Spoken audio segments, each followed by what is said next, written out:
Banyak arkeolog dan geolog yang telah menemukan serta melacak keberadaan manusia pada zaman praaksara. Hal ini dilihat melalui adanya perkakas atau alat yang digunakan manusia pada masa itu. Lebih lengkapnya, simak penjelasan di bawah ini ya.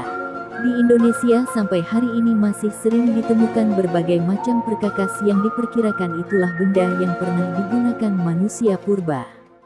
Berikut jenis-jenis.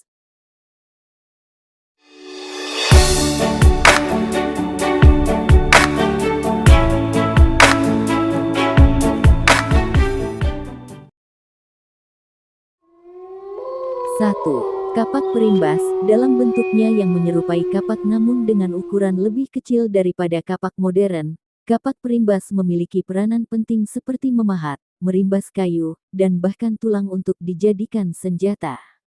Alat ini banyak ditemukan di Pacitan, Jawa Tengah, dan menjadi bukti kuat aktivitas manusia Pithecanthropus pada masa itu.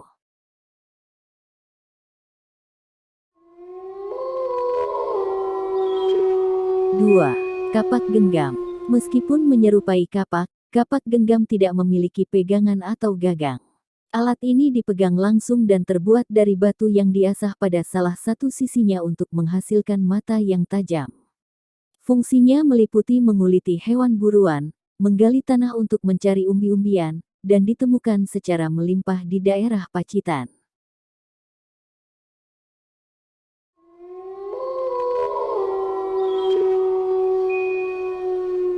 3. Kapak persegi. Kapak persegi memiliki bentuk 4 persegi dengan permukaan yang dihaluskan.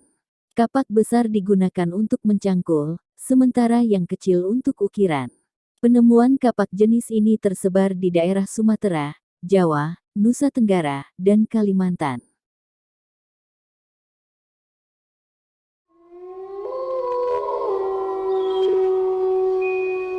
4. Kapak lonjong. Meski berbentuk mirip kapak, kapak lonjong memiliki ujung yang lebih lonjong dan berfungsi utama untuk memotong kayu. Peninggalan kapak ini banyak ditemukan di Papua dan memberikan gambaran tentang aktivitas berburu manusia purba.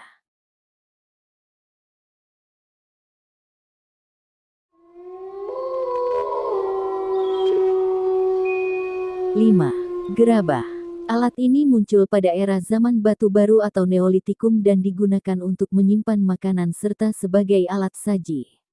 Peninggalan gerabah tersebar di berbagai daerah seperti Kaliumpang, Sulawesi, pantai selatan Jawa, dan Melolo, Sumba.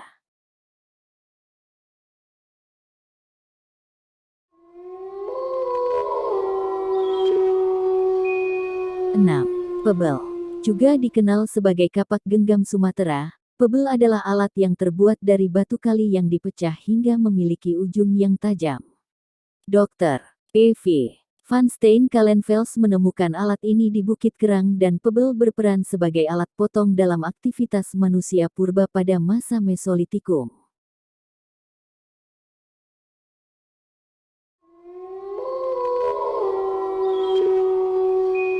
7. Punden berundak. Struktur batu bertingkat ini digunakan sebagai tempat pemujaan roh nenek moyang pada zaman purba. Punden ini dapat ditemui di wilayah Banten dan menjadi saksi bisu dari praktik-praktik keagamaan pada masa itu. Secara umum punden berundak merupakan sarana pemujaan untuk memuja dan menghormati roh leluhur.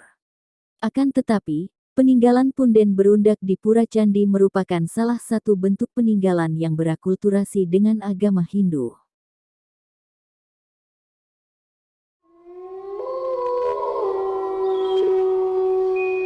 8. Menhir. Batu berukuran besar ini memiliki peran dalam upacara pemujaan roh nenek moyang. Ditemukan di Sulawesi Tengah, Sumatera, dan Kalimantan, menhir memiliki bentuk lonjong dan vertikal, mengecil di bagian atas dan melebar di bagian dasar. Biasanya berukuran besar, yang ditatah seperlunya sehingga berbentuk tugu dan biasanya diletakkan berdiri tegak di atas tanah. Istilah menhir diambil dari bahasa Keltik, dari kata men dan hir, jadi, artinya adalah batu panjang.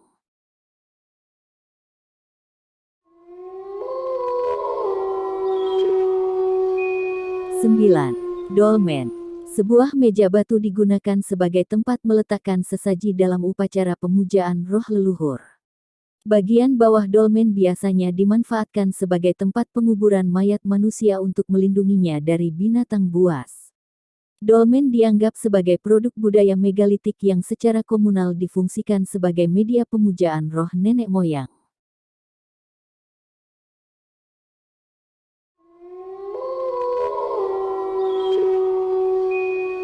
10. Sarkofagus merupakan peti atau keranda mayat yang terbuat dari batu dan berbentuk seperti lesung dengan tutup.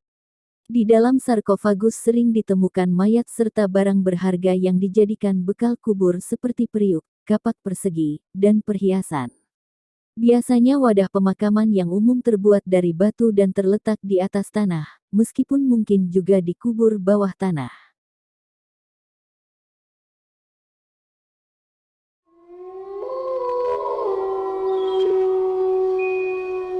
11. Arca batu. Patung batu dengan bentuk binatang atau manusia, digunakan dalam upacara keagamaan pada era megalitikum.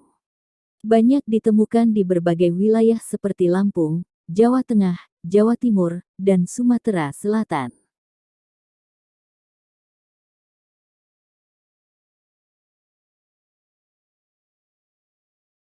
Nah, itulah 11 jenis perkakas atau peralatan yang digunakan pada zaman purba atau zaman batu. Dengan setiap penemuan baru dan pemahaman yang lebih mendalam, kita terus menyusun narasi mengenai perjalanan panjang manusia, dari masa lalu hingga saat ini. Peninggalan-peninggalan ini mengajarkan kepada kita nilai-nilai tekun, kreativitas, dan adaptasi yang senantiasa relevan dalam perjalanan manusia menuju masa depan yang lebih cemerlang. Tonton terus video kelanjutan dari kami tentang mengenal berbagai macam jenis benda dan alam, agar ilmu pengetahuan kita semakin luas dan berwawasan.